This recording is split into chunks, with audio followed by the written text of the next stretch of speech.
তো যুবকদের এখানে একটা হেদায়েত আছে, ইসলাম সংকীর্ণ, এখন আল্লাহ পাক টেবিলটা চেঞ্জ করছেন, ইসলাম এখন শক্তিশালী হবে আস্তে আস্তে এই জায়গা থেকে।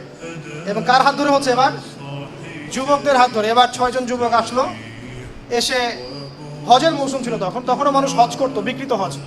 নবী সাল্লাল্লাহু আলাইহি ওয়াসাল্লাম হজের মৌসুমে দাওয়াত দিচ্ছিলেন। এই 6 জনের নেতার নাম ছিল আসাদ বিন জুরারাহ রাদিয়াল্লাহু আনহু। তিনি এবার নবীজির দাওয়াত শুনলেন, এই 6 জন শুনলো, তারা বলল, আমরা ইহুদিদের কাছে শুনেছি শেষ জামানায় একজন নবী আসবে, আপনি কি সেই নবী কিনা? নবীজি বলেন, হ্যাঁ আমি শেষ নবী, লা নবিয়্যা বা'দি, আমার পরে কোনো নবী নাই। তিনি কোরআন শোনালেন, তার ইসলাম কবুল করলো, সুবহানাল্লাহ। এবং 6 জন ফিরে গেল মদিনায়। পরের বছর 12 জনকে নিয়ে আসলো। কয়জনকে? 12 জনকে। এই 12 জনের সাথে নবী সাল্লাল্লাহু আলাইহি ওয়াসাল্লাম একজন সাহাবীকে পাঠালেন, তার নাম মুসআব বিন উমাইর রাদিয়াল্লাহু আনহু। ইসলামের ইতিহাসের প্রথম দায়ী, ইসলামের ইতিহাসের প্রথম দায়ী, যিনি মক্কা থেকে মদিনায় চলে গেছেন ইসলাম প্রচার করতে। তিনি শহীদ হয়েছেন উহুদের মাঠে। তিনি কিন্তু ধনীর দুলাল ছিলেন, ধনীর দুলাল। এমন পারফিউম ইউজ করতেন যে পারফিউম মক্কায় কেউ ইউজ করতো না, এত দামি। ইসলামের জন্য সব ছেড়ে দিয়েছেন। যখন তাকে দাফন করা হয়েছে তখন তার গায়ে কাফনের কাপড়ও জোটে নাই, তার গায়ে ঘাস দিয়ে তাকে দাফন করা হয়েছে, ইখজিন নামক ঘাস দিয়ে তাকে দাফন করা হয়েছে। যাই হোক, তিনি চলে গেলেন মদিনায় এই 12 জনের সাথে। সেখানে গিয়ে দাওয়াতি কাজ করতে থাকলেন। আওস এবং খাজরাজ নামে 2টা গোত্র ছিল মদিনায়। তাদের মাঝে দাওয়াতি কাজ করতে করতে আস্তে আস্তে 75টা ফ্যামিলি ইসলাম কবুল করল 1 বছরের ব্যবধানে। এবং তখন কিন্তু 75টা ফ্যামিলি অনেক বড় সংখ্যা, এখন না হয় জনসংখ্যা অনেক বেশি। এই 75 জন পরের বছর যখন মক্কায় এলো, এসে নবী সাল্লাল্লাহু আলাইহি ওয়াসাল্লামের কাছে বায়াত করে ইসলাম কবুল করল। তাদের মধ্যে এক নেতা ছিলেন সাদ বিন মুআজ রাদিয়াল্লাহু আনহু, যার ইন্তেকালে আল্লাহর আরশ কেঁপে উঠেছিল এবং যার জানাজার নামাজে 70,000 ফেরেশতা জানাজার নামাজে উপস্থিত ছিল, যিনি খন্দকের যুদ্ধে শহীদ হয়েছিলেন। তো এই কথাগুলো এই জন্য আপনাদেরকে বলি, বিকজ এই জেনারেশন এখন শাহরুখ খান, আমির খান, সালমান খানকে চিনে, বাট সাদ বিন মুআজকে, খুবাইবকে, মুসআব বিন উমাইরকে এগুলো জানে না। মেসি, রোনাল্ডো এদেরকে চিনে, কিন্তু এদেরকে চিনে না। তো আমি আপনাদেরকে এতটুকু নক করতে চাই আপনাদের বিবেকে, যে এগুলো পড়েন, আপনি আপনার শেকড় চেনেন, নিজের শেকড় চিনেন। কথা কি বুঝতে পারছেন? নিজের শেকড়টাকে চিনেন, যে আমরা কার বংশধর, কোথা থেকে এসেছি এবং আমরা কাদের কম। আমাদের সাথে ওদের কোনো সম্পর্ক নাই, কিন্তু যাদেরকে আপনি ফ্যান ফলোয়ার্সে বসে আছেন। আসেন, এবার তিনি যখন মদিনায় গেলেন, সেখানে গিয়ে তিনি ইসলামের দাওয়াত দিলেন। এই বড় কমিউনিটি ইসলাম কবুল করলো। ঠিক তার পরের বছর নবী সাল্লাল্লাহু আলাইহি ওয়াসাল্লাম হিজরত করে মদিনায় চলে গেলেন। ইসলাম কিন্তু চেঞ্জ হয়ে গেল, মক্কায় আর থাকার দরকার হচ্ছে না, মদিনায় চলে গেলেন। মদিনায় গিয়ে তিনি এখন মদিনার স্টেট প্রধান, পুরো জামায়াতের একজন আমির, তাই নাকি? পুরো স্টেটের প্রধান তিনি। তার হাতে এখন ইকোনমিক পাওয়ার, পলিটিক্যাল পাওয়ার, সামরিক পাওয়ার, সব তার হাতে। আল্লাহ পাক কিভাবে পরিবর্তন করলেন দেখলেন? যে মক্কায় তিনি মার খেলেন, মদিনায় গিয়ে তিনি সেখানে রাজা, কিং, সুবহানাল্লাহ। এবার প্রথমে মসজিদ নববী নির্মাণ করলেন। নববী নির্মাণ করে সেখানে তালিম শুরু হলো, নামাজ শুরু হলো, আজান শুরু হলো, কেবলা পরিবর্তন হলো, রমজানের রোজা ফরজ হলো। এদিকে আবু সুফিয়ানরা কি করলো? মক্কায় ছেড়ে যাওয়া যে আমাদের পণ্যগুলো, এগুলো নিয়ে সিরিয়ায় ব্যবসা করতে শুরু করলো। তখন ওই সিরিয়া যাওয়ার জন্য মদিনায় পাশ দিয়ে যেতে হয়, তখন ওই রাস্তায় আমরা এখন আটকে দিলাম, কারণ এটা আমাদের সার্বভৌম অধিকার। তখন রাষ্ট্রের উপর একটা আঘাত আসতে পারে, এই জন্যে এটা মিলিটারি পাওয়ার আমাদের, তখন আটকে দিলাম। এই ঘটনাকে কেন্দ্র করে কি হলো? বদর। যে বদর যুদ্ধে আপনারা জানেন যে মাত্র 313 জন সাহাবী নিয়ে 1000-এর অধিক কাফেরদের বিরুদ্ধে যুদ্ধ করে বিজয় লাভ করা হয়েছে। এটাতে আল্লাহ পাক জয় দিলেন। পুরো আরববাসী জেনে গেল যে নতুন একটা শক্তি এখন রাইজ করছে, একটা কমিউনিটি রাইজ করছে, যে কমিউনিটিকে তাড়িয়ে দেওয়া হয়েছে মক্কা থেকে। তারপরে তারা প্রতিশোধ নিতে আসলো পরের বছর উহুদ। এটাতে প্রায় জিতে যাচ্ছিলাম, কিন্তু শেষমেশ একটা ভুল। ওই তীরন্দাজ 50 জন নামবে না, তারা নেমেছিল। পিছন দিক থেকে খালিদ বিন ওয়ালিদ রাদিয়াল্লাহু আনহু এসে আক্রমণ করে দেন 70 জন মুসলিম শহীদ। এই যুদ্ধের পাশা পাল্টে গেল। আমরা এখানে সাময়িক বিপর্যয়ের সম্মুখীন হলাম। শুধু তাই নয়, নবী সাল্লাল্লাহু আলাইহি ওয়াসাল্লাম নিজেও আঘাতপ্রাপ্ত হয়েছেন, দাঁত শহীদ হয়ে গেছে, পা মচকে গেছে ইত্যাদি। এখানে মাথা কড়া ঢুকে গেছে লোহার। তারপরের বছর আবার তারা পুরো শক্তি নিয়ে আক্রমণ করতে চাইলো। মুশরিকরা, জিউসরা, বনু কুরাইজা, পাশে বনু গাতাফান, 10,000 সেনাবাহিনী। এবার তারা আক্রমণ করছে মদিনা। একজন সাহাবী তিনি পরামর্শ দিলেন, ইয়া রাসূলুল্লাহ, যখন আমরা পারস্য ছিলাম তখন আমরা খন্দক খুঁড়ে ফেলতাম, তারা আমাদের কাছে আসতে পারতো না, আমরাও তাদের কাছে যেতে পারতাম না। নবী সাল্লাল্লাহু আলাইহি ওয়াসাল্লাম বলেন, তাই করা হোক। এবার সবাই নবী নিজে লুঙ্গি পরে লুঙ্গি পরে পেটে 2টা পাথর বেঁধে নিজেও খন্দক খুঁড়েছেন। আপনি এমন কোন নেতা পাবেন? 4 হাত করে সবার ভাগ্যে খুঁড়তে হবে গভীর, সবাই খুঁড়লেন। এবার এই ট্যাকটিকটা আরবে নতুন ছিল, তারা বিশাল ফোর্স নিয়ে আক্রমণ করলো, কিন্তু দেখলো যে আর সামনে যেতে পারছে না, খন্দক খাল যেতে পারছে না। ওখান থেকে ডিফেন্ড করা শুরু হলো। এটা যারা মিলিটারি সায়েন্স বোঝেন তারা ভালো বুঝবেন যে এই ট্যাকটিকটা তখন নতুন ছিল। তো এই যুদ্ধে তারা আমাদেরকে পরাজিত করতে পারলো না। তারা ওখানে অবস্থান করলো 2-2.5 মাস। আল্লাহ পাক ওখানে ঝড় পাঠালেন, ফেরেশতা পাঠালেন, প্রবল ঠান্ডা পাঠালেন, তারা চলে যেতে বাধ্য হলো। নবীজি এবার বললেন এরপর থেকে তারা আমাদেরকে আর আক্রমণ করতে পারবে না, এরপর থেকে ইসলাম আক্রমণ। তারপর থেকে দেখলাম যে নবী সাল্লাল্লাহু আলাইহি ওয়াসাল্লাম সারিয়া অভিযান বাড়ালেন, সামরিক অভিযান বাড়ালেন, আস্তে আস্তে আস্তে আস্তে ইসলাম সম্প্রসারিত হতে থাকলো। এবং একবার নবীজি স্বপ্ন দেখলেন তিনি উমরা করছেন, সাহাবীরা বুঝে ফেললেন যে আমরা উমরা করতে যাব, সবাই মিলে নিরস্ত্রভাবে উমরা করতে গেলেন 1400 সাহাবী। তখন খালিদ বিন ওয়ালিদ রাস্তা আটকে দিলেন, না যাওয়া হবে না। কি করতে হবে? এই বছর আসা যাবে না, পরের বছর আসতে হবে, তাও 3 দিনের জন্য নিরস্ত্রভাবে। আগামী 10 বছর আমরা কোনো যুদ্ধ করব না, তোমাদেরকেও আমাদের দলে আসলে ফিরাই দিব না, আমাদেরকেও তোমাদের দলে গেলে ফিরাই দেওয়া লাগবে, এরকম চুক্তি দিল। নবীজি সবগুলোতে ডিল করলেন, ওকে ডান। এটার নাম হুদায়বিয়া সন্ধি।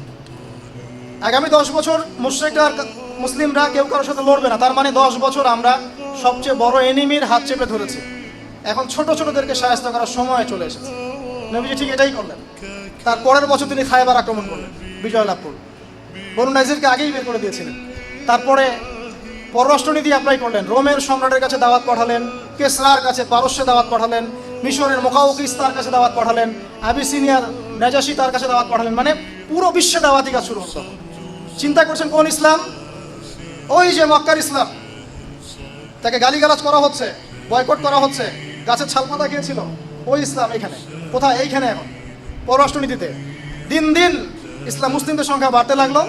এরপর মাত্র 3 বছরের ব্যবধানে, 3 কি 2 বছরের ব্যবধানে, 10 বছর যাওয়াই লাগে নাই, এই কাফেররা চুক্তি ভঙ্গ করলো, মুশরিকরা। এই ভঙ্গ করার কারণে নবী সাল্লাল্লাহু আলাইহি ওয়াসাল্লাম বিশাল ফোর্স নিয়ে কাউকে না জানিয়ে মক্কা অ্যাটাক করলেন। আস্তে আস্তে মক্কা বিজয় হয়ে গেল, সমস্ত মূর্তি ভেঙে ফেলা হলো। ওয়াকুল জাআল হক ওয়া যাকাল বাতিল ইন্নাল বাতিলা কানা যাহুকা। সবাইকে মাফ করে দেওয়া হলো, সবচেয়ে বড় কথা, সবাইকে মাফ করে দেওয়া। এতদিন শত্রুতা করেছে তারপরেও মাফ করে দেওয়া। নবীজি বলেন আনতুমুল তুলাকা, তোমরা আজকে মুক্ত, লা তাসরিবা আলাইকুমুল ইয়াউম, তোমাদের প্রতি আমার আজকে কোনো ক্ষোভ নাই, সবাইকে মাফ করে দিলাম, সবাইকে মাফ, আম ক্ষমা সবাইকে। কোন সামরিক নেতা এটা করে? কোন রাষ্ট্র দখল করার পরে সবাইকে আমভাবে মাফ করে দেয়? সুবহানাল্লাহ। এই মানুষটাকেই তারা ক্রিটিসাইজ করে। আমি দেখাতে যাচ্ছি কোন মানুষকে তারা ক্রিটিসাইজ করে। এরপরে দেখেন মাফ করতে দেওয়া হলোই, বরং তাদের ইসলাম কবুলের সুযোগ দেওয়া হলো, সুযোগ। এবং তারা নতুন মুসলিম হলেন, নবমুসলিম হয়ে তারা আবার হুনাইনের যুদ্ধে অংশ নিয়েছে। তারপর তাবুক। এরপরে নবী করিম সাল্লাল্লাহু আলাইহি ওয়াসাল্লাম বিদায় হজ করলেন। আমি শর্ট করছি। বিদায় হজে নবী সাল্লাল্লাহু আলাইহি ওয়াসাল্লাম এক বিশাল ভাষণ দিলেন, 3-4টা ভাষণ, যার মূল কথা ছিল যে আজকে থেকে মক্কার যত জাহেরিয়াত ছিল সব পায়ের তলে পিষ্ট করে দিলাম। কোনো শিরক থাকবে না, কোনো সুদ চলবে না, কোনো মদ চলবে না, কোনো জেনা ব্যভিচার, নারীর অবমাননা, গোত্রীয় হানাহানি কিছু চলবে না। তোমরা সবাই ভাই ভাই হয়ে যাও। এটা বিশাল ইউনাইটেড কম। শুধু তাই না, তোমরা সবাই আদম সন্তান। আজকে থেকে আরবের উপর অনারবের কোনো ভেদাভেদ নাই, সাদা কালার কোনো ভেদাভেদ নাই, ধনী গরিবের কোনো ভেদাভেদ নাই, সবাই এক আল্লাহর বান্দা। শুধু যার তাকওয়া বেশি সে আল্লাহর কাছে মর্যাদাশীল বেশি। এরপরে নবী সাল্লাল্লাহু আলাইহি ওয়াসাল্লাম মাত্র 83 কি 85 দিন বেঁচে ছিলেন। মৃত্যুর আগে আগে তিনি বললেন আমার কবরকে এই উপাসনার জায়গা বানাবে না, সেজদার জায়গা বানাবে না। পররাষ্ট্র অন্য রাষ্ট্র থেকে কেউ আসলে ওদেরকে সম্মান করবে, তোমরা যত উঁচু কবর আছে ওগুলোকে ভেঙে দিবে। স্টেটের মধ্যে যদি কোনো ইহুদিকে পাও তাকে বহিষ্কার করবে, সালাত ছাড়বে না, 5 ওয়াক্ত সালাত ঠিক মতো আদায় করবে, তোমাদের স্ত্রী এবং দাস দাসীদের ব্যাপারে সতর্ক থাকবে। এরকম কিছু নসিহত করে তিনি বিদায় নিলেন। তার ইন্তেকাল মেনে নিতে পারছে না সাহাবীরা, তাই না? ওমর রাদিয়াল্লাহু আনহু বলছেন কেউ যদি বলে মুহাম্মদ সাল্লাল্লাহু আলাইহি ওয়াসাল্লাম ইন্তেকাল করেছে আমি তাকে হত্যা করব। আবু বকর সিদ্দিক নরম মানুষ, তিনি ভাষণ দিলেন যে মুহাম্মদ সাল্লাল্লাহু আলাইহি ওয়াসাল্লাম রাসূল বই কিছু নন, কদ খালাত মিন ক্বাবলিহি রাসূল, এর আগে অনেক রাসূল ইন্তেকাল করেছেন। আফা ইম্মাতা আও কুতিলা খালাতুম আলা আখিবাই, তিনি যদি মারা যান বা নিহত হন তোমরা কি আবার আগের জায়গায় ফিরে যাবে? ইন্নাল্লাহা হাইয়ুন লা ইয়ামুত, মুহাম্মদ সাল্লাল্লাহু আলাইহি ওয়াসাল্লাম ইন্তেকাল করেছেন তো কি হয়েছে, আল্লাহ পাক চিরঞ্জীব, তিনি কখনো মরবেন না। এই ভাষণ দিলেন, তারপর সাহাবীরা ঠান্ডা হলেন। এরপরে এই দায়িত্ব নিলেন এই আবু বকর সিদ্দিক রাদিয়াল্লাহু আনহু, তিনি হলেন খলিফা। একই স্টাইলে তিনি রাষ্ট্র চালালেন। তারপর ওমর ইবনে খাত্তাব, একই স্টাইলে আরো 12 বছর 10 বছর। তারপরে উসমান রাদিয়াল্লাহু আনহু একই স্টাইলে আরো 12 বছর।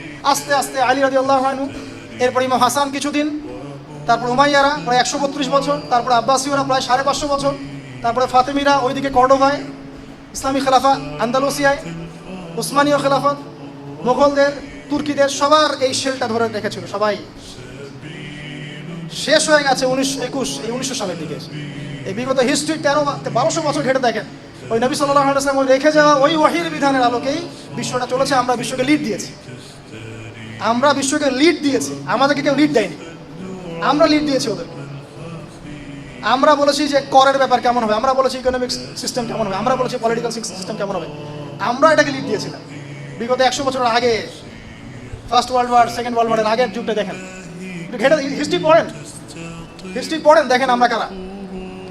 লাস্ট 100 বছর আপনি এগুলো পাবেন না, এখানে আপনি টোটালি ডমিনেটেড। কি কারণ? নাম্বার 1, আমরা জ্ঞান ছেড়ে দিয়েছি।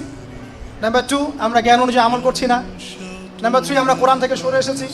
নাম্বার 4, আমরা সুন্নাহর উপর ইস্তেকামা নাই। নাম্বার 5, আমরা দাওয়াতি কাজ ছেড়ে দিয়ে দুনিয়া পূজারি হয়ে গেছি।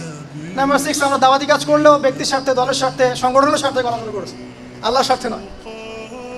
নাম্বার 7, আমরা টোটাল ইসলাম পালন করতে চাচ্ছি না, আমরা আংশিক চাচ্ছি। নাম্বার 8, আমাদের সেই সৌর্য বীর্য সাহসও কমে গেছে, ধৈর্য কমে গেছে। নাম্বার 9, আমরা কিছু ইসলামের নামে কিছু সন্ত্রাসী কর্মকাণ্ডে জড়িয়ে গেছি, যার ফলে ইসলাম সংকুচিত হয়ে গেছে। নাম্বার 10, আমরা দোয়া করাও ছেড়ে দিয়েছি, ইউনিটির কথা বলাও ছেড়ে দিয়েছি। অথচ আমরা সবাই মিলে যে একটা নেশন, আমরা কেউ কারো শত্রু না, এই কনসেপ্ট আমরা থ্রো করতে পারি না। যাই হোক, আমি খুব সংক্ষিপ্ত সময়ের মধ্যে আপনাদেরকে নবী সাল্লাল্লাহু আলাইহি ওয়াসাল্লামের রেভলিউশনটা বললাম। পৃথিবীতে অনেক মানুষ রেভলিউশন নিয়ে কাজ করছে, অনেক ফিলোসফার, অনেক দার্শনিক, অনেক ইকোনমিক সিস্টেমের মানুষ, অনেক পলিটিক্যাল সায়েন্সের মানুষ, অনেক সোশিওলজির মানুষ, অনেক বিজ্ঞানী, অনেক সায়েন্টিস্ট, কিন্তু টোটালিটি ছিল না। এই রেভলিউশনগুলো একটা কেন্দ্রিক ছিল, হয় কিছু আবিষ্কার, কিছু ভোগ আপনাকে দেওয়া, কিছু সুযোগ সুবিধা, কিছু তত্ত্ব, কিছু তন্ত্র ইত্যাদি। নবী মুহাম্মদ সাল্লাল্লাহু আলাইহি ওয়াসাল্লাম মাত্র 23 বছরে যে রেভলিউশনটা দিয়ে গেছেন, এটা ছিল চিরায়ত, এখানে সব কিছুর সমাধান ছিল। তিনি এমন একটা সিস্টেম দিয়ে গেছেন যেখানে আপনার ব্যক্তি থেকে শুরু করে আপনার ইবাদত, আপনার মুআমালাত, মুশাবাহাত, আপনার লেনদেন, আপনার পরিবার, আপনার সমাজ, আপনার রাষ্ট্র, আপনার বিশ্ব, পলিটিক্যাল সায়েন্স সব কিছুই আছে। কতটুকু মানতে পারবো জানি না, তবে আকীদা বিশ্বাস রাখা উচিত যে সব আছে। আমি এটাও এনশিওর করছি যে এখন আপনি সব মানতে পারবেনও না, এটা সেই সময় নয়, কিন্তু অ্যাটলিস্ট আপনার বিশ্বাস থাকতে হবে যে এটা আছে ইসলামের টোটালিটির মধ্যে। নবী সাল্লাল্লাহু আলাইহি ওয়াসাল্লাম এর মানদণ্ডেই পুরো সমাজটা সংস্কার করেছেন। এখন আপনি তাকিয়ে দেখেন, এই 23 বছর পরে ওই আরবের মধ্যে কোনো রকমের কোনো জাহিলিয়াত নাই। একটা মানুষ আমাকে দেখাবেন পুরো ওয়ার্ল্ড হিস্ট্রি ঘেটে যে এরকম করে সমাজ বিপ্লব ঘটিয়েছে, একটা মানুষ। আমরা আমাদের নবীকে চিনি নাই, তিনি কে? আমরা তার দেহের সৌন্দর্য জানি না, তার চরিত্র সৌন্দর্য জানি না, তার সুন্নাহর উপর আমলও করি না, তার সুন্নাহর টোটালিটি সম্পর্কে আমরা জানি না। আল্লাহ পাক আমাদেরকে চেনার তৌফিক দান করুন আমাদের নবীকে। আল্লাহ পাক আমাদেরকে বোঝার তৌফিক দান করুন যে আমরা কার উম্মাহ, আমরা কার বান্দা, আমাদের রব কত শক্তিশালী এবং আমাদের হিস্ট্রি কি, আমাদের শেকড়টা কি।